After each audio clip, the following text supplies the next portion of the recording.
Alright,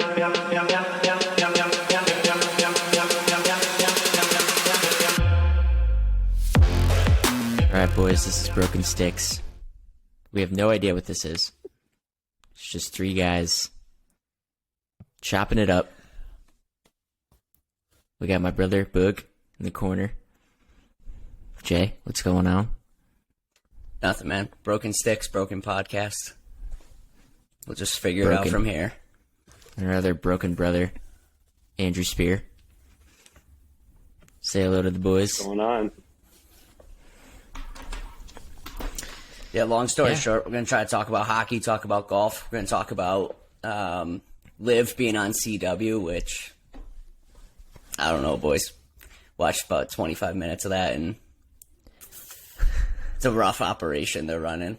I want to be all for it, but it's a rough operation they're running. What's the rating like? We all got the Stars game on. I think that's what I saw. Yeah, They got 8,000 viewers yesterday. They got... Is that what it got on Sunday? Yeah, 8,000. Jeez. Yeah, so they got beat by like Funky Animals or something like that on the CW, so that's always tough when you're not even the top performer. I mean, I did tune into Funky Animals. But hey, I mean, Chucky 3 Sticks, what a just battle through adversity, true underdog story. I mean, what, 4 million? Career-defining moment. Yeah, 4 million. And did you see that they made a change this year where they actually have the final group tee off on one? Everyone else is still a shotgun, but the final 3 tee off on one in the hopes that one of those individual guys will come on will finish on 18. Do we know what hole he finished on? He finished on 18 because it was him. It was him and trying to think of who that group was. Yeah, that's how not good it was, but That's how memorable it was. Oh, it was Peter Uline and who's the kid who was on 4 Aces last year? The younger kid went to Oklahoma State. Gooch. Yeah, Taylor Gooch. That was the 3. So they were. It was like 9, 8, and 8 respectively, or something like that. And so Is it those guys Taylor? started on 1. Taylor Gooch, yeah. I thought Isn't it was Talor. I don't know. There's no Y. It's just Talor. I'm pretty sure It might be- Jonathan. I'm pretty sure it's Jonathan Vegas, even though it's spelled like Johan Ton. Come on, Jeff. Check out your ass. I don't know. Sorry. Broken Stix, broken podcast, broken pronunciation. Got a little bit of everything Rolling. going on here. He doesn't have a stick. Rolling early. Yeah, I thought the Range Goats made a decent appearance. Their captain Bubba was out there fighting for DFL. Is that what he came in? Yeah, that was tough. Nah, he was like 6 over when I checked in. I saw someone was 17 over through 2 rounds. Well, Bryson came out today and said that's the reason that we should take Liv more serious, because every shot counts, because later in the round, like, his score actually matters. Like, it's college golf. Like, we're out there, yo, Jay, keep it together so we can put up a 320 as a team. I literally saw him say that, and I was like, I want to ask Jay about this, because I just want to know what Jay's thought process was when he's out there grinding for, like, T43. Like, was he grinding over every shot? Like, this is for the team, baby. Like, I'm in it to win it. Or was it like, get me off this golf course, like I'm ready to go home, I got class tomorrow? Yeah, I was going to say, I'm going to be honest, that gave me the night sweats when I heard it. I started thinking back about, being like 8 over through like 9 holes, making the turn, and in college being told, hey man, like, you still might count, knowing full well you're not going to count. And yeah, no, when he said it, I was like, dude, this is just, it's college golf with millions of dollars being thrown around. Yeah, it's like they're not sure. even trying to be. I'm trying to think of who. Again, terrible at names, but that Australian guy who had like a good run at some point in like a U.S. Open like 10 years ago. Either way, he like hooked one left on one, and Matt Jones. He hit like 4 shots in the woods, and there was like one person with a camera that saw it. And like he didn't have to care, because like it's guaranteed money. I think listen, Jeff, we talked about this off camera. Like if they got, there's one guy who moves the needle. I mean, Rory might kind of move the needle, but if Live Golf can't get a guy of Tiger's nature, no one's going to take it seriously.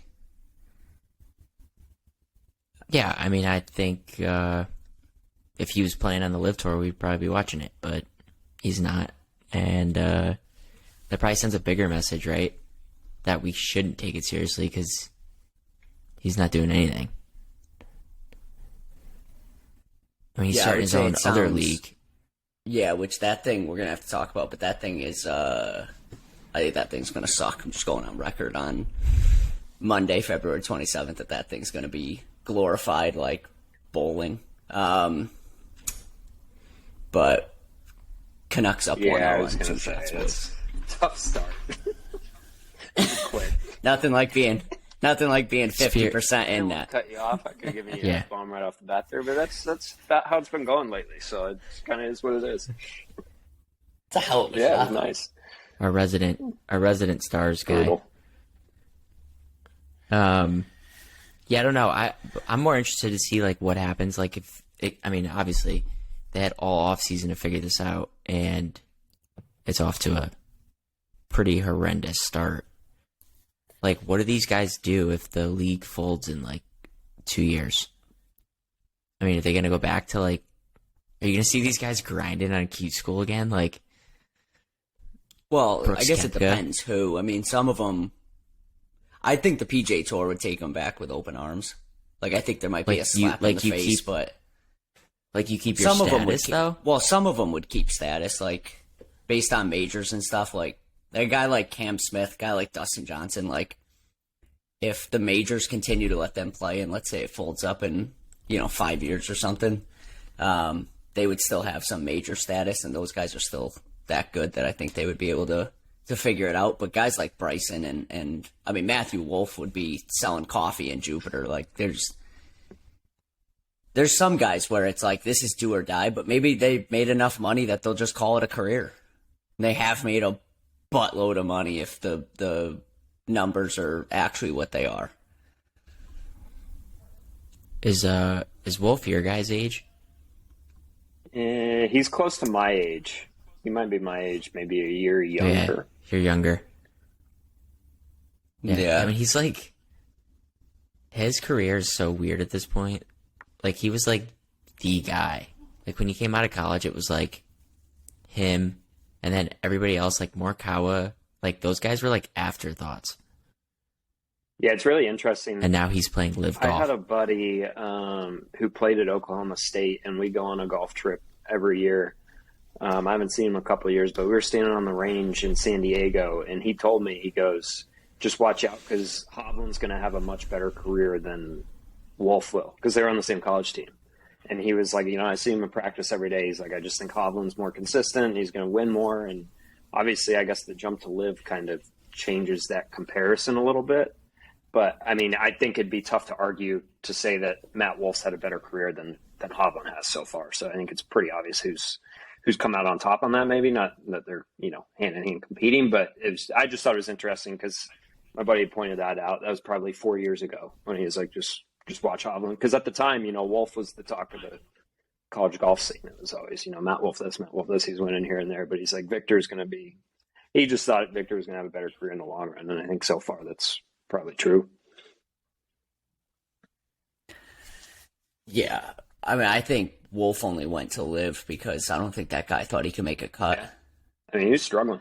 I mean, he had a point where, I mean, I think he even talked about it. He took a break. He said, like, breaking 80, 85 was hard to do, which, I mean, that's a massive fall from competing, competing from winning tournaments to not being able to, hit the center of the club face. Something we know a lot about, boys. Well, at least I know a lot about. It's a battle these days.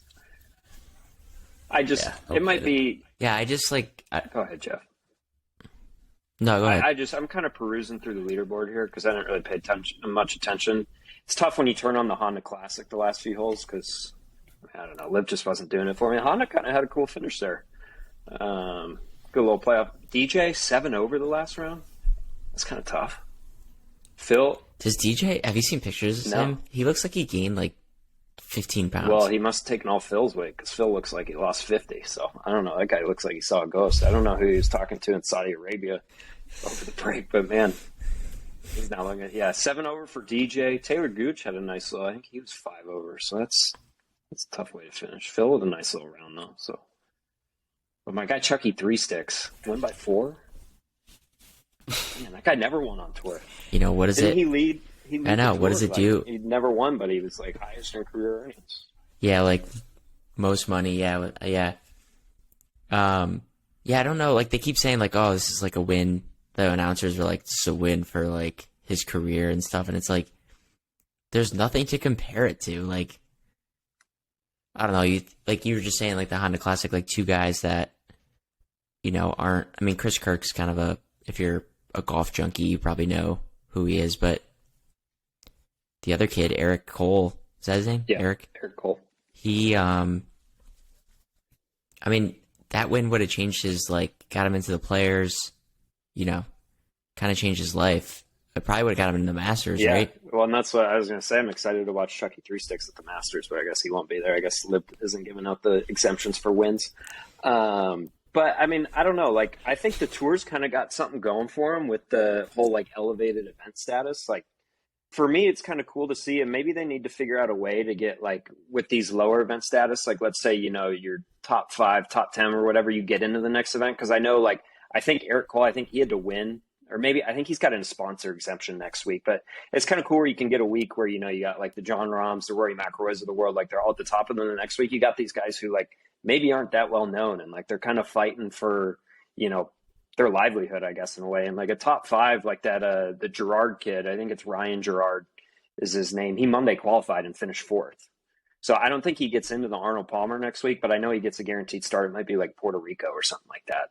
So stuff like that, if they can kind of lean into that storyline of like, okay, here's the weeks where it's the top dogs, and here's the weeks where like this like truly matters for these guys who are kind of lower tier. I think they could really kind of play into that if they message it the right way. And then that way it keeps the non-elevated events intriguing in a way. And then obviously you've got the top, you know, tier guys playing on the weeks where everyone's there. But I think it's a way, like, I was not intrigued, and we might be kind of biased here, but I was not intrigued at all by what Liv storylines were going on. But like me and my dad were sitting there watching TV on Sunday. We had Liv on, and then I looked and I'm like, oh shoot, you know, Chris Kirk was up by 1 with 3 holes left, and they're playing the bear trap. I'm like, I'd rather watch that right now than whatever we got going here in Mayakoba. And granted, you know, Chucky 3 Sticks was up by like 6, so it's not that exciting. But well, I think that's an interesting point though too. Like, I think the fact that they don't play golf courses, I mean Mayakoba, but they don't play golf courses that we know. Like, they're coming to Tucson in whatever 2-3 weeks. There's something about turning on the Honda, and like you said, even if the field's maybe not that great, you know that golf course, you know that finish. Whereas if you've watched the PGA Tour, for the most part, they stay at the same places, and so you have an idea of what's happening. Like I was watching the Liv event, and you know, it doesn't help that they start on different holes and stuff. You're just like, where the hell are they? Like, what hole are we on? Like, what is happening? You just hear like Avicii in the background, like faint Avicii, and you're like I'm fine with it if we just call it what it is. Like, can we just call it like, you took the money? I got no problem with that. It's an exhibition at the end of the day, right? But you ain't growing the like game. It's like, no, it's like, it's just a money grab. It's fine. Like, I think DJ's one of the better guys. Like, he doesn't try to make it something it isn't. He's just like it's just another day of golf for me. Like, it's, you know, he's not like throwing the PGA Tour under the bus. Like, what's our guy there? The guy who plays for 4 Aces. Patrick Reed? Pat Perez? Yeah, no, Perez. And he was like, yeah, they were like, oh, are you looking forward to this week? And he's like, yeah, because the tour's not here. And it's like, dude, like, I mean, you're like mid-40s. You made a shit ton of money on the PGA Tour. And you're just going to keep, like, every chance you get, like, throwing them under the bus. Like, I don't know. So weren't they there like 3 months ago? It's like, I don't... They were just there. Yeah, they were. I also saw something today, like Live Golf Latest. I don't know if you guys have seen that account on Twitter. I don't have no idea how like truthful or whatever it is. I don't even know necessarily what it is, but I saw that he said Pat Perez is a top 10 golfer in the world right now. And like, it's a delight that he's playing on the Live Tour. And I read the article and like, listen, it wasn't like The Onion. Like, this wasn't like a joke. I don't know if the guy was trying to convince himself though, but I'm not sure Pat Perez is a top 10 golfer in Scottsdale right now. Do you guys think though, like if it was a tour of guys like DJ, not of DJ's caliber, but like of DJ's like personality, that it would get like somewhat of a better rap? Because like they have so many villains that like guys just over the year on the tour that you would be like, man, that guy's at it again. Like Patrick Reed, Sergio Garcia, like they have those guys everywhere. Like Bryson on camera all the time saying the most ridiculous shit. Like I think that's part of it. Like I don't hate Liv from like a product standpoint, but it's just like just some of the guys are just like so unlikable that it's like no matter what you did, I don't think I would tune in. To counter that, is the PGA Tour less interesting because all those villains are at Live now?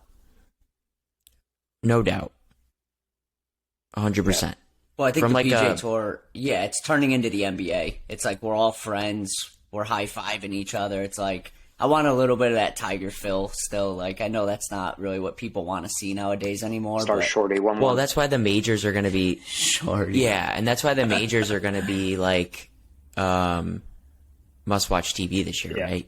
Because it's the only time we're going to see all those guys together. I mean, I kind of miss seeing if my guy Patrick Reed Baby Gap is going to drop his club in the bunker on 15 or, pick up his ball, just before the rules official gets there. It's kind of intriguing. keeps me dialed into the broadcast, but I don't know.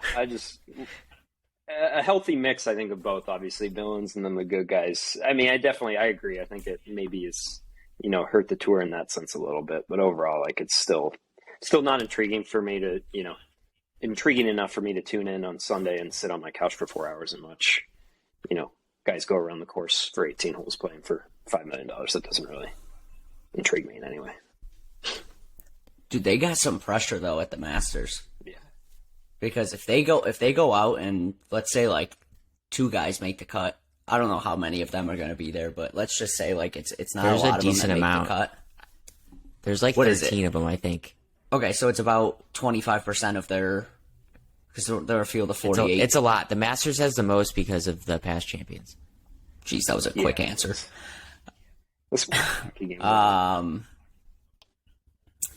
Yeah, but so like, let's say that I don't know, 3 of the 12, let's just say another 25% make the cut.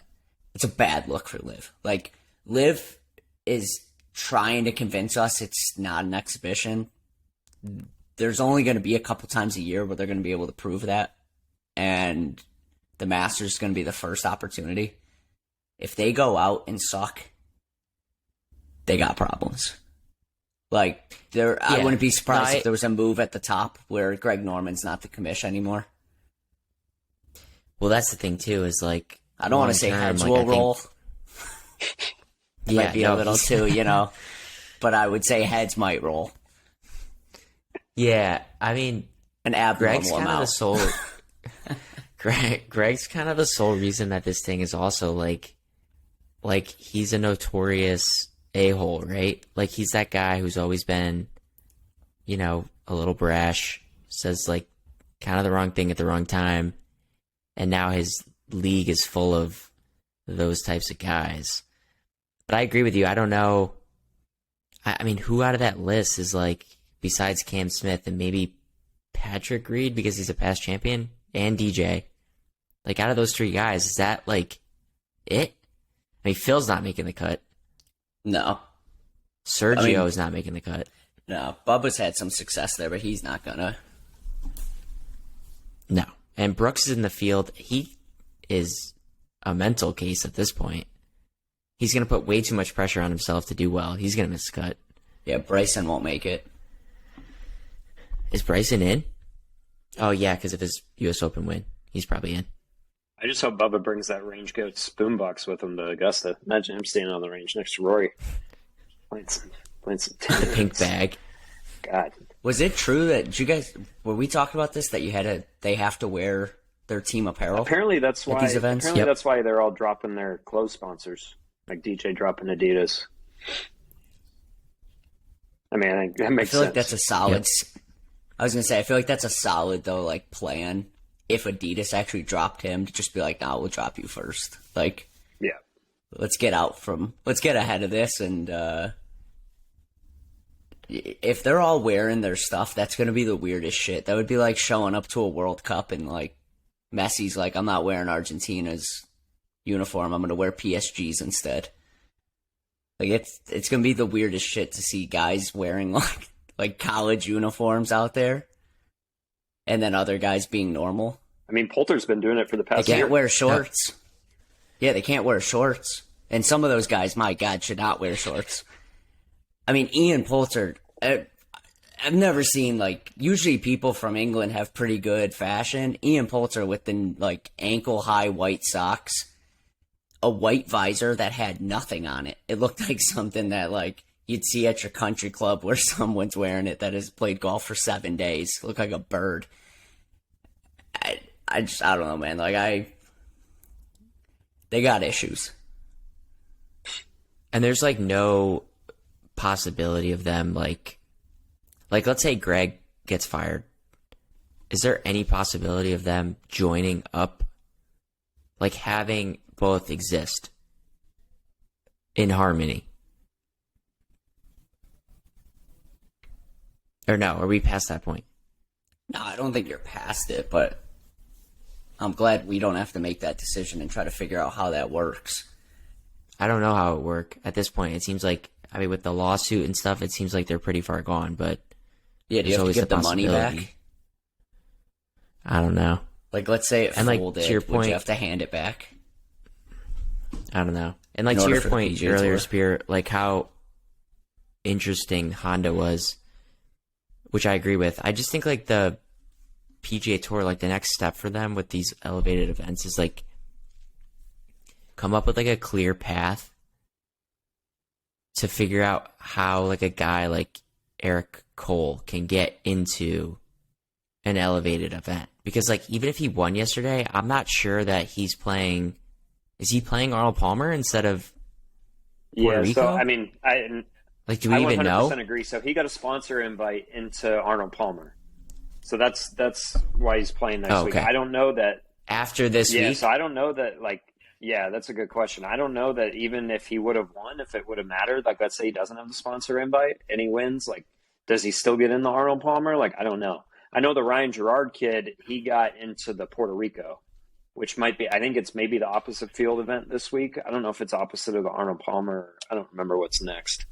But yeah, I completely agree. Like if they can So- go into that storyline of like, okay, on these like non like elevated events, like these off weeks, like these are the guys like grinding for their livelihoods. Like if we can find a path to get them into like life changing like tournaments, money, like stuff like that, like I feel like that's a real like true like counterpunch to what Liv's got going on, because they're strategically placing these live events on weeks where there's nothing going on tour, right? Like they see the Honda Classic, it's like, all right, let's have our supposed flagship live event this week. But like, and I know there's some people who are like really tuned into that and like that, but for me, like I watched both the broadcasts on Sunday. I was like, I'd much rather watch the interesting finish at the Honda compared to what was going on at live. And again, maybe it was hurt because Chucky Three Sticks was lapping the field on Sunday, but if it would have been closer, who knows? But I'm like, I'd rather see if a guy like Eric Cole can win a tournament and change his life for the next year or two. I don't know. That's just kind of me. Can I take it Yeah. one step further? No, for sure. If I take it one step further, Sure. and I don't know if you can do this, but could you say, if you're the PGA Tour, on non-elevated events, let's just say you're top 20 in the world, you can't play a certain amount. Let's say it's 50% or something, so that those guys do have an opportunity for those other things, and you get an opportunity for Korn Ferry guys to play in those other events. Like, listen, I got no problem with Shane Lowry playing this week. Maybe, I mean, I know it's home, and whatnot, and I got no problem with it, but I also wouldn't have a problem if they said, hey, listen, you have an opportunity to play for money that these other guys don't. this is their chance to have that opportunity, you can't play XYZ. Does it dilute the field too much? I think they need to. Well, I think they need to figure out what, like, who's designated, right? Like, what's that number? Is it 40? And like, how do you come up with that? Is it based on the world rankings? Because right now it feels like the world rankings aren't the best determination of, like, where those guys should fall. Like, it's the tour needs to come up with a better system. And I think like you said, I'd even break it down even further than that. I would have like designated events, then whatever you want to call that middle one, and then like a lower one than that. That's like a step above like Corn Ferry, PGA Tour Light, where like, yeah, like the middle level is like qualifying for the designated events, and then like kind of like Premier League, like have it trickle, like you get relegated, you get upgraded, like in season. Like how cool would it have been, like you were saying yesterday, like that kid Gerard, if he ended up winning, how cool would it have been for him to be like, I need to win this to get into Arnold Palmer. And to see, watching that would be so much fun versus like the Bryson counterpoint of like, oh, I want to watch you shoot 75 because it might help the Crushers like win the tournament. Like, F that. Like, I want to see Gerard like do Monday qualify and then somehow, you know, bust your ass that week and win the tournament and get into Arnold Palmer. Like, that'd be so much fun to watch. And I think that would be separate, like, where the big boys would be, like, totally okay with that because what do they care? And they don't have to play those events, like you said. But there needs to be, like, a ranking system because, like, if you're, like you said before, like, if you're telling them they can't play 50% or whatever the number is, but they're, like, on the verge of getting, like, relegated, they have to know that they're going to potentially be relegated, right? There has to be, like, some... Like, we all need to understand, if you were like, top 20 in the world, I don't think you'd be. But I hear what you're saying. Well, we just have to understand, like, where you stand. Like, there has to be, like, more transparency into the event. Like, so that, like, we were talking, like, last week, JB Holmes getting into the field. I get it. It's a sponsor's invite. But, like, that type of player, like, tell me how that guy got in more, like, there just needs to be more, like, transparency into the whole thing. It's just, like, they just put the field together, and then that's that. Well, that's what that... Well, how savage would it be? How savage would it be if they came up with their own ranking system, like you said? Yeah. Liv wants World Golf Ranking points, and the PGA Tour says, fuck it, we don't even want World Golf Ranking anymore to prove what we're doing. We're going to have our own or just system, have like a second, PGA Tour or just University. have a secondary... Yeah, have a secondary ranking. Like, OWGR is probably going to matter because, like, the majors have to figure out... Yeah, but I'm saying they don't have to care about it. It'll still live there, but they don't have to care about it. Liv doesn't care about it right now. Yeah, they can't what do you think? That's why I give the Honda credit because I know we talked about it, but I think pretty much all their sponsors exemptions this week were guys who were kind of borderline like Corn Ferry PGA Tour guys. So like a kid like Pearson Coody, right? Who's former #1 AM in the world. Right. Akshay Bhatia was another guy who he took his clothes off twice on Sunday, so that's always entertaining on television. I don't know. What he was doing, but like just like stuff like that, it's like, you know, JB Holmes has been on my television for the past 15 years, it feels like. And again, I don't know what the process is of the sponsors' insights and whatnot, but on these weeks where it's a non-elevated event, like you get these guys in who are kind of literally battling week to week to make this their livelihood. Like I just think it makes for a much more interesting storyline and something that intrigues me more than a 4-man team exhibition competition down in Mexico. So. Yeah, or just base it off FedEx Cup points. Like, be like 1 through 30, you're in every designated event. 31 through 50. Yeah, but do you do it like the hard part about that though is do you do it like at every point of the or like what's the cutoff? I think like you just base 2 it weeks off before last a tournament? Yeah, no, but I mean, is it like 2 weeks before a tournament, or is it like literally up into like the week before you can move from 31 to 30? I don't know. I have no problem with it. I don't know how that affects though, like tournament hosts and stuff. They might be like, hey, we want to know that these guys are committing. Because the problem is now you have those fall events. Those fall events suck but those fall events give points to guys. And then so like when you first start watching the PGA Tour at the beginning of the year, you like see the FedEx Cup rankings. It's like Justin Thomas is like in the red, and you're like, oh man, has he played bad? It's like, no, it's just his first tournament, and other guys have already been playing. So yeah, no, I think there's something there though. I just don't know how you do it, but it's too hard to make it on the tour. And now that you have elevated events and stuff, you got to make it to where those are for the guys that have really made it. And then, like you guys said, you have a path for these other guys to get there. Yeah, and I think like at the end of the day, like you just have to come up with something that's like different. I think Liv succeeded last year and had some like momentum because they were getting guys to, you know, like commit to the tour, and like it was new for everybody. It was like disruptive. But then now that you think about it, like the new, like the shiny toy is kind of like worn off, right? Like it's just, it's not cool anymore. It's the same guys. It's like that type of vibe. Because the PGA Tour is like leaning into like the common fan by having like full swing and like things like that to get you like more info behind like the actual players. And if you can know like Gerard needs, like watching that as an average person, like that's cool. Like I don't think you need to like golf to be like, this dude's gonna change his life right now if he wins this tournament. Whereas before it was like, yeah, he's gonna change his life from like a monetary standpoint, but no one could ever like figure out what it meant for like the rest of his career. Yeah, agreed. Quick segue. The Canucks just scored a goal with the guy in net. I don't think I've ever seen that in my life. Like, that's got to be 2 goals. Did he bank it off him? It looked like it banked off him.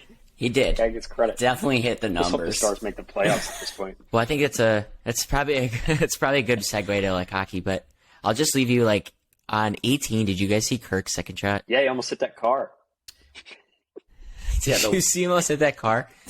So you hit that guy.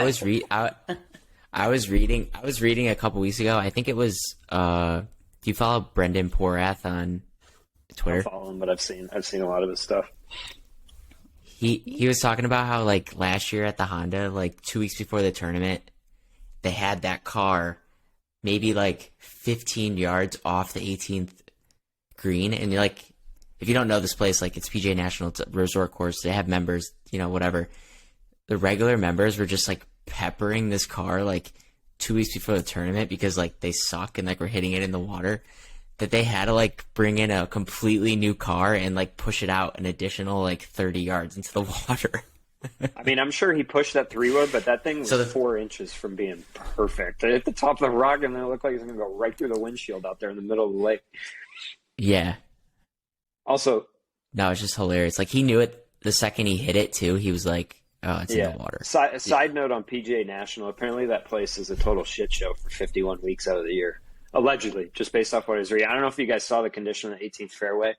It looked like something I just belayed a 60-degree right over the green and the water on. But allegedly, it is not in the best condition for 51 weeks out of the year, and then they just fake it for the week the Honda's there. So I don't know if either of you boys have played out there, but I've never been. I don't really have a desire to, from what I've read.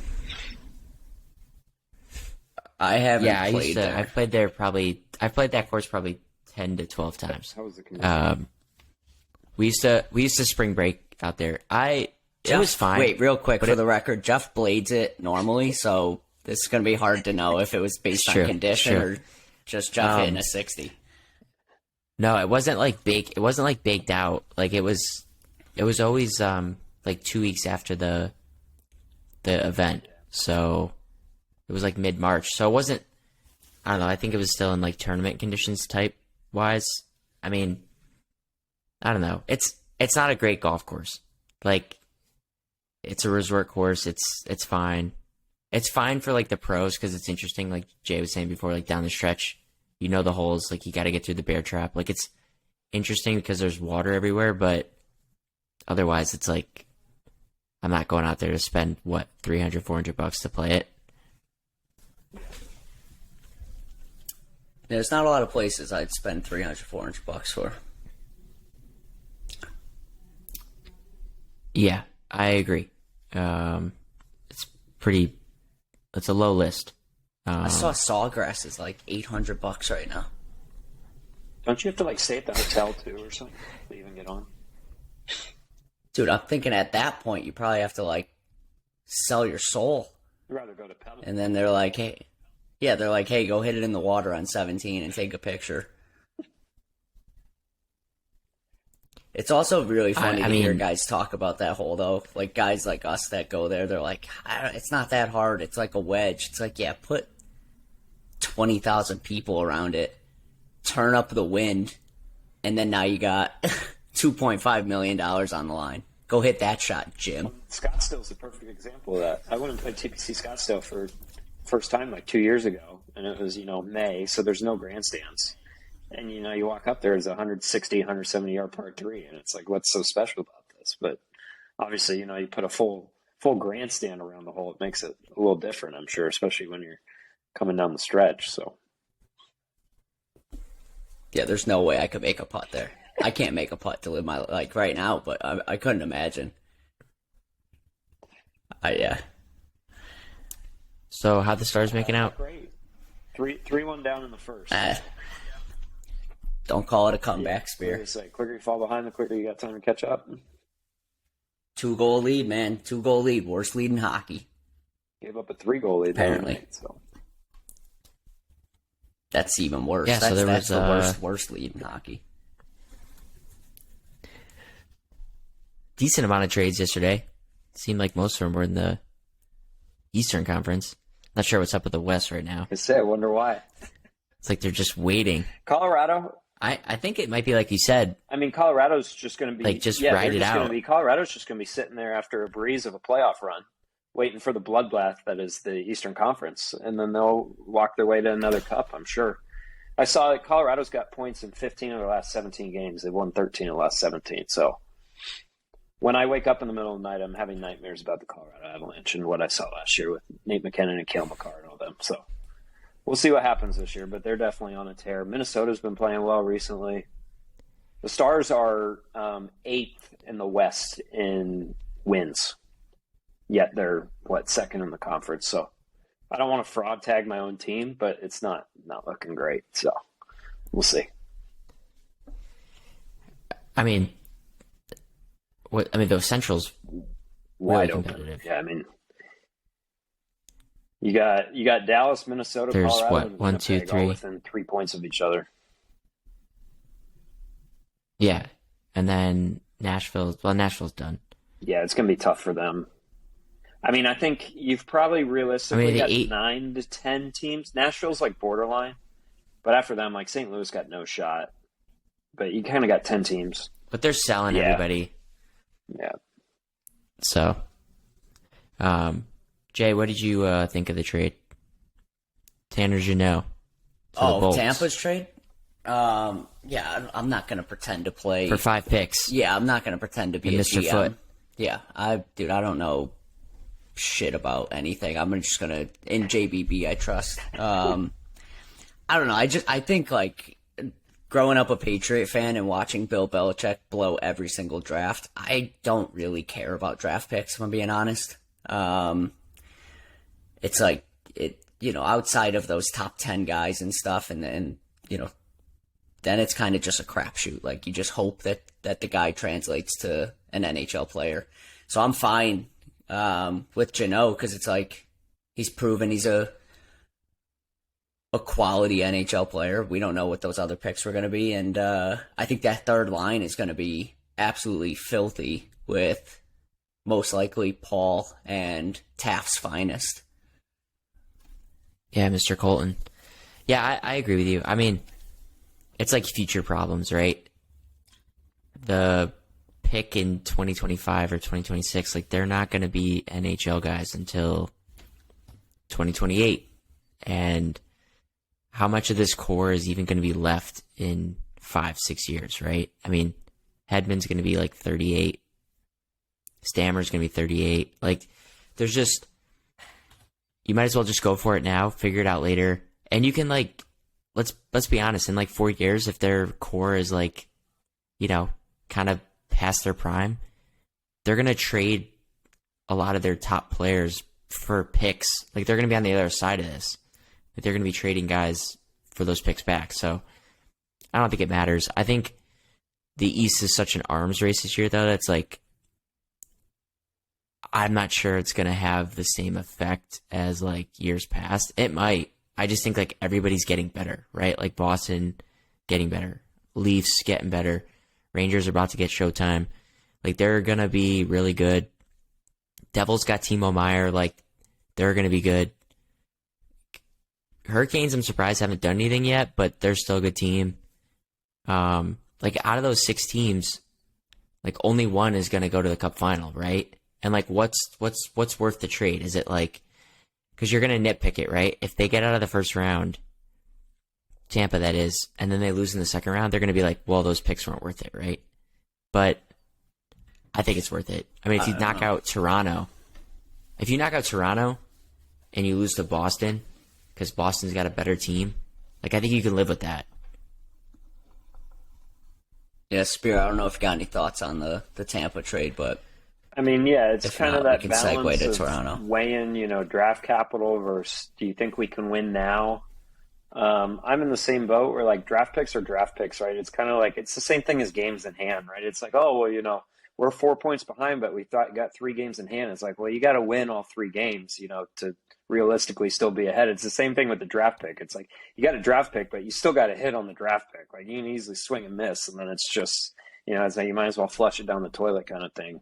But yeah, I mean, the East is going to be a bloodbath. I was looking at the playoff, like, kind of matchups as of right now. You've got Boston, Pittsburgh in the first round. So, like, I don't want to bring up any sore memories. I know it kicked off a cup run for you guys, but, the Lightning cruising through the regular season for, everyone thinks, oh, this team's winning the cup because they're whooping everyone. And then they go 0-4 in the playoffs and they're out, a week or 2 into April. It's like, I mean, Pittsburgh's a good enough team. They got Crosby, they got Malkin, like, they've got pieces who've been there. Like, they know what they're doing. Like, I'm not going to sit here and say Boston's getting swept round 1 or anything like that, but I mean, it's possible that they don't get out of the first round. You don't know, just kind of with that matchup. And there's a lot of good teams, right? But, you got Washington down there with Ovechkin that's a couple points back. Buffalo's been playing well. So you've got that matchup. And then you've got Carolina, New York, the Islanders, which is a good matchup. And obviously, as you guys mentioned, you've got the Maple Leafs and the Lightning, which that's kind of locked already. Just kind of figure out who's going to have home, rink advantage, I guess. And then I think that Devils Rangers series is going to be really good if that ends up holding up. So I mean, it's that's low key. That's low key. I think the best one because it's like 2 young teams, and Rangers had like a good season last year, and they're coming off Eastern Conference Final appearance. But like that's such an old school rivalry too, and like those teams being so close together. I mean, the travel is going to be nothing, right? They're getting on the train, they're going down to Newark, and then they're coming back to the Garden. And it's like, that's going to be must-watch TV, I think, especially now that they got Timo Meier. And they're both teams that that's kind of I was going that direction. It's like they're both teams that have made splashes in free agency, right? Like, I know the Kane trade hasn't gone through, but allegedly the Rangers are getting Kane. They've already picked up Tarasenko. The Devils just picked up Meier. So it's teams that it'll be interesting to see how they do over the next, 20 games through the end of the year. But if that matchup holds, I think that might be the kind of, not to say it's the premier matchup in the first round of the East, but it's definitely one that I would be paying attention to as a guy with a team in the Western Conference, which I don't really care about the East till it gets to the final. I think that's one I'll be tuning into. If you're a Toronto fan, I think if you're a Toronto fan, right, you've done everything you can, right? The GM finally has made some moves. Right. If this doesn't go the way they hope it does, you got to imagine Sheldon's gone, the GM's gone, and do you blow it up? Is Matthews gone? Well, he's in the last year or two of his At what point do you contract. get to? Is it the last year I think he's or like the Spear said. second to I think last he's year? thinking he's got 2 years left. I'll check right now, but I agree with Spear. Like, I mean, there's all this talk about Jay, where you are, like the new arena. He's from Arizona. Like, will he go to the Coyotes and like kind of start them on the path that the NHL hopes like that franchise can take, and it'll be a huge head start if they get a guy like Matthews. But I think he's got to be thinking it, right? His next contract's going to be arguably his biggest one from a monetary standpoint. And I'm not sure the Leafs, given like the talent that they have, can like pay him probably what he's worth. But then it's like, do you want to take a step back to a team that probably isn't going to win right away? It's worth the question. I don't know if Toronto blows it up. I mean, I feel like you ride it out with Matthews until his contract's up, and if you lose him in free agency, you lose him. But Sheldon's got to be gone. Right? Like, you can't. They've made every necessary trade. GM, I mean, did the GM just buy him? Did the GM just buy himself some time, though? No, I think he did the opposite. Like you said, he made the right moves, though. Yeah, but I think he did the opposite. I think if you waited around, right, and let's say like you kept the same team the way that they have the last couple of years, outside of the Tavares move, I think at that point it's like, oh man, if we could just get somebody. But this year they put all the chips in. They're all in, man. Listen, I know they didn't get like massive names and stuff, but like got some pretty big names with O'Reilly and they made the Blackhawks trade yesterday. Like, I think you're on the clock with the move you made, and I think he knows that. But it's kind of one of those things where it's like, you go all in and you lose, you're probably fired. You don't go all in and you lose, and maybe you have kind of like we just weren't able to make the moves we wanted to make type excuse. Yeah, so like next year is Matthews' last season under contract. Then he's an unrestricted free agent. Okay, so they don't. So it's worth the question, right? I mean, they don't blow it up this summer, but they probably move him at the deadline next year. If they don't think they can sign him, he doesn't even have like a no trade clause. Like he could just be traded wherever. That'd be wild if they were just like, halfway through next season, if they're just kind of like floundering, they get knocked out in the first round again this year. Like, did they just say, You're gone in July. We already feel that way. Like, we're just going to trade you for a massive amount. I mean, I don't think he would care. He'd just ride it out to for the a stars. year. Hey, if we can dump those Ben and Sagan contracts, sign me up. I was looking at them the other night with my buddy. We got Sagan signed through like 2028 or something, like 9.5. I'm like, man, in like 3 years, I'm not sure I'm going to be feeling about that. Ben's having a good year this year, but I don't know what that's going to look like. I think to this point, though, I think another team to look out for, kind of in terms of what's going to happen over the next year or two or three, and this might be a hot take because they made the Western Conference Final last year, but what do you do in Edmonton with McDavid and Draisaitl? I mean, they lead the league in scoring every year, and what do they have to show for it? I mean, I think it was a five-game series loss to Colorado. I mean, 6 maybe. I don't remember how many games it was, but like they really haven't done much. And every year it's like McDavid, Draisaitl 1-2. And you can get into the cliche of like, maybe it's defense that wins championships. I know they haven't had great goaltending ever, but I feel like Edmonton and Toronto are kind of in that same boat of like, if this doesn't work over the next year or two, do we have to reevaluate like what we're trying to accomplish here? So it'll be interesting to see what happens with that as well. Yeah, it's like a similar situation, right? It's huge expectations, big Canadian market. They got swept, by the way, last year, the Western Conference Finals. So, but yeah, I agree with you. I mean, I don't know. Like, that's the hard part about like this flat cap is, and you're seeing like teams overpay for kind of like what you would call like lower level, middle six type guys. But like these contracts are the biggest thing. That's what they're trading for. Like the Chandler Janot one, the guy's making like $800,000 a year. They said like next year his qualifying offer is like $2 million. So like for the Lightning, it's like a guy you're probably going to keep around for another 6 years at $2 million. Like you take it all day. Because it's just like you don't know where like the cap's going to go and you just don't have the money. So it's a cost certainty. But it seems like Edmonton can't get those guys to produce for them. But they're just so top heavy.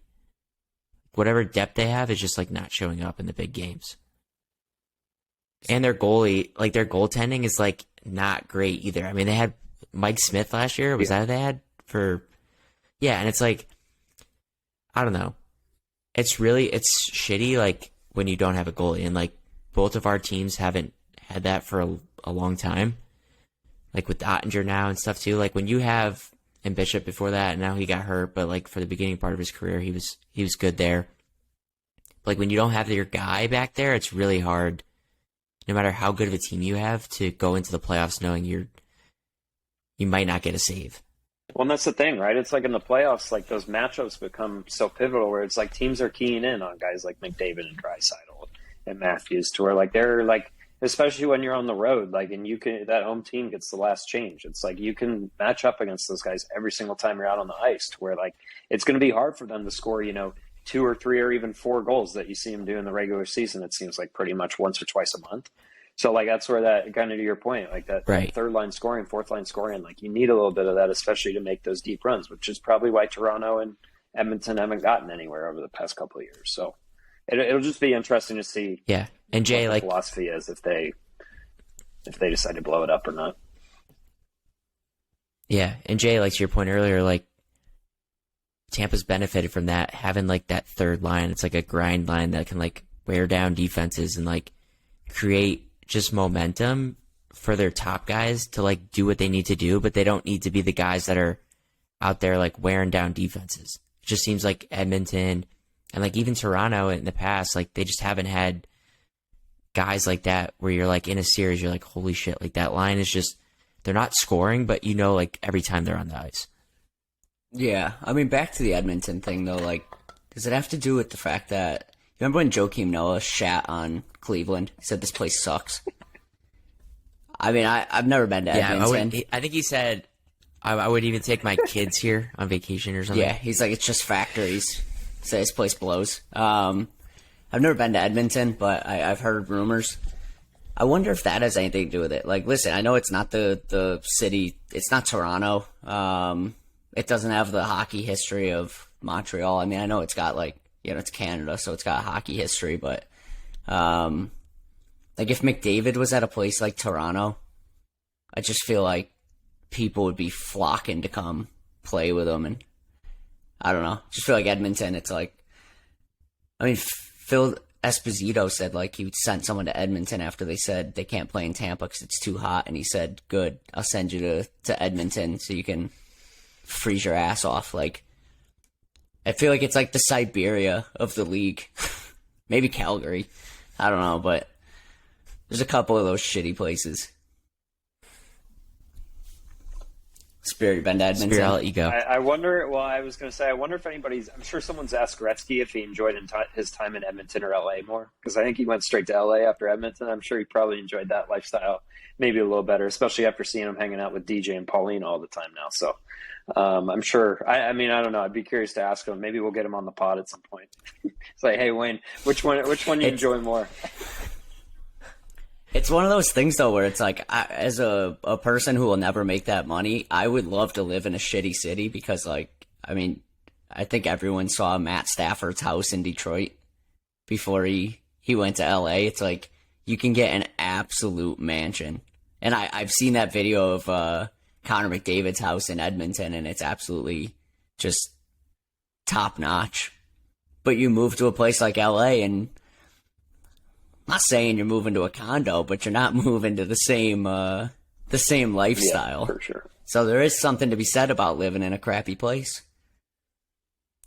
Yeah, and he's from, Ontario, so he's from the Toronto area. I mean, so that would be something that he could maybe want to do. I mean, I think Edmonton's a very passionate fan base, so it's not like the worst place to play. I know you're saying, like, compared to, playing in sandals, walking out of the arena, like, it's not a great place to spend winters, and it's not like a marquee city like Toronto would be in Canada. Like, I think that's probably the only one that you'd be like, okay, this is a similar feel to, like, Chicago or New York, or, like, just kind of a big time market, and it's not an original 6 team, so it doesn't have, like, that type of vibe either. But I mean, they have guys, right? Like, there's a lot of teams that if they had McDavid and Draisaitl as like their top 2 draft picks from whenever those guys got drafted, they would be doing a lot more than Edmonton is. Right? Like they just haven't, I don't know what it is. Like, I mean, last year it kind of clicked, right? In the playoffs. And they got beat by a powerhouse in Colorado. But yeah, I don't know. They're a huge question right now too. Like they haven't made any moves. I don't know what they're gonna do. Because no one wants to go to right? Edmonton. Like everybody. Well, can't make a move when people are like, maybe. No. But it's like one of those things, like Spear was saying earlier with the matchups, like New York and New Jersey, right? Like they're making moves to counter each other. Because let's be honest, like the first round is like literally the biggest round in hockey. It's the most exciting because the guys are like the freshest. They're in like the best shape that they're going to be throughout the whole playoffs. It's not like as the playoffs go on, right? Like they get kind of tired. There's big injuries. Like it's just a war. But same with Toronto and Tampa. Like they're kind of countering each other. Like this is what we're going to need, to make it to the next round or whatever. And like Edmonton needs to be looking at Colorado being like, that's who we have to beat. Right? Because it's kind of wide open, but we all know it's going to go through Colorado at some point. Someone's going to have to take them out. Same with the Stars, right, Spear? Like, I mean, I think if you think like you're a legit team this year, you have to be thinking like, how do we match up against Colorado? Because we're going to have to play them at some point. We avoid someone beat. No, I don't know. I like that. Jim Nill, our GM, is like notorious for like literally not doing anything at the deadline. So I know we touched on it briefly, but they just made a trade to ship Gurianov out of town and brought in Evgeny Dodonov from Montreal. He's 32. It is interesting. He played in Vegas under Dobert, our head coach, had like a 20-goal season. So it'll be interesting to see because he's kind of having a tough go over in Montreal. So it'll be interesting to see if he can kind of find the old magic, I guess, in Dallas. But yeah, our GM's notorious for not doing anything. So it'll be interesting to see what happens over, the next 3, I guess the trade deadline's Thursday, maybe Friday. So Friday. Yeah, it'll be interesting. Yeah. Definitely some moves to come. Who had a bigger fall? Montreal going to the Stanley Cup like 3 years ago, or Matthew Wolff not being able to break 85? It's a good question. Like, does Montreal even still play hockey? Like, when was the last time you saw a Canadians game? They're tanking for Bedard. Like, well, that was. Yeah, it wasn't that the year that it was like the shortened season where there was like the 4 divisions, and they ended up winning the Canadian one, which is like, let's be honest, it was like, besides Toronto choked that series, but it was kind of a weak division. So then I think they beat Vegas in the Western Conference Final or whatever you want to call it that year, but that was like the one win where you were like, holy shit, like besides Toronto, I don't know, they kind of just caught lightning in a bottle that year. So maybe Matthew Wolff did too. I think they finished last to shoot 85. No, I'm saying maybe Matthew Wolff caught lightning in a bottle for like 6-year period through his college career, and was it at the Honda where he rolled that putt in? Where did he win? He won in Minnesota. I think it was the 3M. Yeah, it was the 3M. Okay, so I don't know. I mean, maybe it sounds pretty similar, man. I think it's a fair comparison. That 3M Open gave us one of the greatest Bryson memes of all time. I don't know if you remember, he was standing on the side, his jaw about hit the grass when Wolff made that putt, and it's just the CBS crew filming in on him, and Bryson's got his little, Ben Hogan hat on or whatever, and he's like, just staring at the camera. That was an all-time meme moment. Yeah, he doesn't wear that hat. He's done with that hat. Crushers GC. They must not have those on the manufacturing lines in Saudi Arabia over there.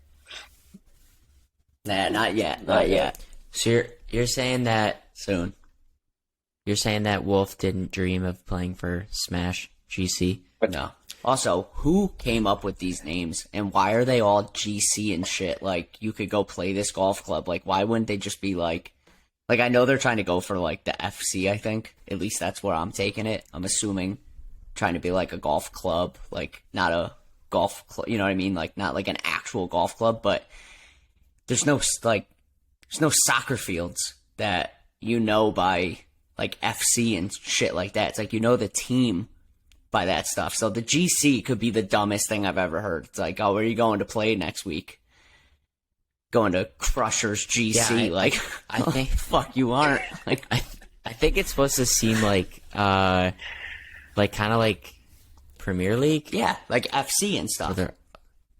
Yeah. But there's no, you don't drive down the street and you go, I'm going to play at the soccer field and it's called Scottsdale FC. It's like, no, that would be the actual like team who plays there. It just they're trying to go the Formula One route is what they're trying to do with all the hype about that going on in the Netflix show and whatnot. And like I've always said, like I don't know if you could get the club manufacturers on board with this, but it'd be really cool to see like if they were to find a way to get teams like a TaylorMade team, a Ping team, a Callaway team, like that might actually kind of intrigue me a little bit. But like again, it's like who was it? Bubba Watson saying his kid was just looking to cheer for a team like the Yankees or something like that. It's like the Range Coach GC, like I don't know, but if he's on Team Ping, I don't know. I mean, it could be a little more interesting. I kind of like that too, but if you do that, Ping has to come out with a golf ball. It's got to be That's head fair. to toe. Let's do it. I mean, PXG's so someone's Team Mizuno. Yeah, someone's Team Mizuno, and they're playing the worst golf ball in the market. I'm all for it. And if they could win with that, I think we have to bananas. I think we have to end the episode on finding out who our live teams are. Got to support them. All right. So, if you guys don't know, there's like a 10-question survey. I don't know what we're going to call it. Team generator on their website. Team picker. All right. You guys going to pull it up, or do you want me to just run through it? I got it right here. All right. So the first question is, what motivates you? Winning, improvement, teamwork, or fun? Are we all throwing out our own answers? Spear, you pulling it up? Maybe this will help me get engaged. I'm gonna go with Liv. Yeah. Why don't we just pick them, and then don't tell each other. Well, at the end, we'll just tell us who got what. Okay. Yeah. Yeah, we can read them off one by one. What motivates you? All right, I've already made my selection. I'm on to question 2, so you guys let me know when you get there. Okay. All right, which animal? Jake, go for it. Which animal do you most identify with? Choices are bear, dolphin, eagle, wolf, ram, stallion. Jeff, you have to choose a ram going to Fordham. Spear, where's... All right, fine, I'll go ram. Spear, where's the goat? Range Coach GC, baby. This is such a missed opportunity. Come on. This is bullshit. Like... All right, I've made my selection. Hilltoppers? Yeah. All right.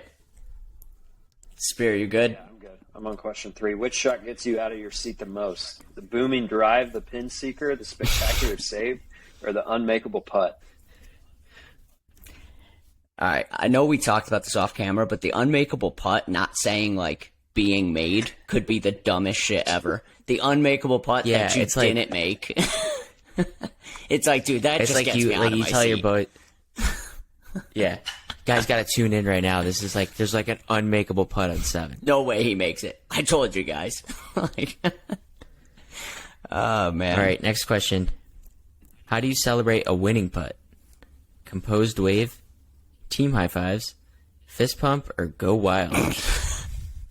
Dude, sorry, I'm laughing at the pictures. The pictures are absolutely...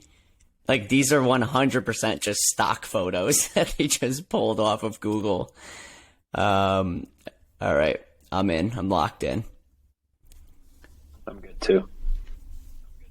All right. Pick your ideal golf course. Oh, dude, Mayakoba. We just saw it on CW. How are you not going to pick that one? Sentosa, Cedar Ridge, and the Grange. Or is that the Grange? Whatever. There's only one of these. I ain't choosing that one anyway. I think you're right on I've Grange. never even heard of the other 3. Yeah. Yeah, these all live golf courses? They have to be, right? I think so, yeah. Yep. All right, you guys locked in? Yep. Which color speaks to you? Spear, what color speaks to you? Yeah, question number 6. A nice cool blue, a nice warm red, a light green, or a dark black? What are we vibing with, boys, here? What I'm not vibing with is the British spelling of color. What color? Hey, this is an international tour. We're going to Australia. We're going yeah, you're right. Yeah, quick side All right, note. what's your golf shirt style? Classic, striped, patterned, or loud? Were you watching Live when they showed where they're going around the globe? I don't know if you guys saw that, but if not, I'll have to find like a link and send it to you guys. It was absolutely insane. They're like, we're going to Tucson, then it's like, we're flying to Asia. Then, dude, the globe was spinning on its axis. They were just flying all over the place. I'm like, this is an absolute emissions nightmare. Formula One does the same thing. I've seen that video. They're just, it's like, it feels like they're trying to be the Formula One golf tour. That's what it feels like. Except they're playing here like fair. 12 times. All right, second to last question. What music gets you in the zone? Hip hop, My guy, rock, Evgeny country, Titanov, dance, baby. pop? Sorry, I got excited. Poke one in? Yeah. That's What is trade the right Donoff there we like? just talked It is- about. Come on. There's no Fresh off the trade. There's no Russian EDM to choose from here. That's half the all right, goals I'm that locked Gurianov in. scored all year. Solid trade then. How does country music get you in the zone? I don't know. You Some live in Garth Brooks, Nashville. I don't You know. tell Like us. what zone are we? Come on, Jeff. No, but like what zone are Don't you hate. trying to get into? It's not like a pump up zone. It's like a pump up zone. Maybe. no? Get You're shot playing on a Broadway nice Street in farm. Nashville for saying something like that. Yeah, maybe you're playing a nice farm golf course in Iowa, and you're just trying to get into the mood. All right, Okay. Spear, bring us home. 19th hole. What are we ordering? Got a grilled cheese sandwich, a chicken club, a BBQ pulled pork, or a nice little ice cream Sammy? I don't know. Does that chicken club have two bottom I buns? was gonna say all four of those look awful. If I'm being honest. Also, who orders a grilled cheese at the 19th hole? Bro, I just selected that. Don't shit on my grilled cheese. Oh, Oh, no, fuck, boys. dude. My team. Who'd y'all get? All right, I'm going last. Who wants to go Mine's first? terrible. I'm in trouble. all right. I'll go first. If you can, I'll describe it, and you have to guess what I got. Oh, wait, hang on. Okay. I gotta, yeah. So, all right. So it's a captainless team. No We got way. about 3 captains. Oh, you got the, whatever they are, the It's, Majestics? That is tough. Yeah, dude. I have all the guys who have like financial problems that clearly are just on this tour because they got halved somewhere in their life, whether it be from bad investment advice or getting divorced, or in Poulter's case, I don't know why he needs more money, but Weren't they clearly DFL does. this week? Spend. And then they just throw in Sam Horsfield like he's, they're the co-captains, the Majestics. That's who I'm riding with, boys. I'm tough start for me though Well, this last week. for anyone who does not want that team, what color did you choose? Yeah, but to the question, Blue. You chose blue? Ooh, mistake. Cool blue. Spear, what color did you choose? I chose. I literally Aren't the chose aces black blue, because I'm though? wearing black. All right, I chose black too, so maybe we have the All right, same who'd team. you guys get? Maybe we do. Who'd you guys get? All right, Who you got, Jack? Spear, you go ahead. You want me to go? All right, I got a guy who. Actually, this is pretty easy. If I said who created the league, or who really branched out to make the league happen, he's an old motherfucker. Dick Bland? No, Rick Bland didn't start this. He's been at the forefront. No, it's Mickle Tits. It is. He's about 30 pounds down. I got the high flyers, boys. Oh, that is brutal. Who's on that team again? Let me see. It's Tringali. I just saw Brendan Steele and who's the? I don't know who the fourth Why do they not is. tell It me? might be the who's the AM, the kid who won the US AM. Oh, I think it's him. Piat. I think it's him. Oh, P.O. But I know it's Tringali. Steele. How do you finish the quiz and they don't tell you who the team is? They just show a picture of Phil and it says you got the high flyers. Like, tell me who. Scroll down a little bit. Yeah, I got nothing. Oh. No, mine just says. You're right. Spear. It's Tringali, Steele, P.O. and Phil. And Phil Mickelson has like on the website. I don't know if you guys can see this, but it has like a copyright symbol next to his name. Mm-hmm. Do you see that? Yeah. It might be a captain. Or is that, No, that's because he's that's the captain.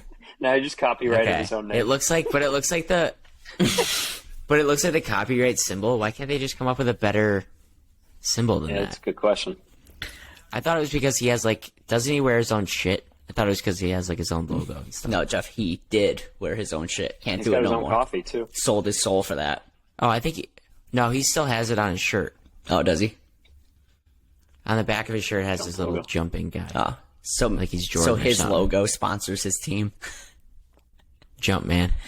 All right, Spear, did you get what we got, or did you get something else? Jumpman. All right, Jumpman's a pretty good segue into my team. Oh, Pat Perez. You got 4 aces. Thank God. I don't want to be the kid who picks the team who won the league last year, right? Like you can't have the 4 aces. I'm actually.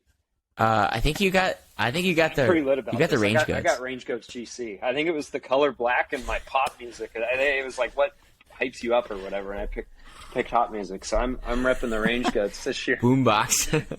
Got my guy Bubba, HV3. I'm excited. I might have to buy some Jordans. Maybe start wearing some light pink or something around. I don't know. Who's the fourth guy on the team? I know Gooch is there. Let me look. What team? Oh, the range goods? I know it's Bubba, Gooch, HV3. HV3. It's Thomas Peters. Oh, yeah, the new guy. Oh, right. Dude, that's like a low. That's a low key good team. Now. They played all right this past week. They finished 8th. So their captain Mickeltit's sucks. team. They're tied with Mickeltit's. Yeah, but Bubba was dead weight. Bubba was dead weight. There you go. All right, boys. Well, this will be fun. Who's gonna come out on top this Gotta season? get a I don't know. boombox. I'm not liking where I fell. I think I fell the worst. All right. Well, we're going to be doing this once a week. It's kind of a hodgepodge of stuff, but hopefully you guys continue to enjoy it. Whoever's out there listening. Not sure there's anyone right now, but maybe down the road. We're going to keep chopping it up.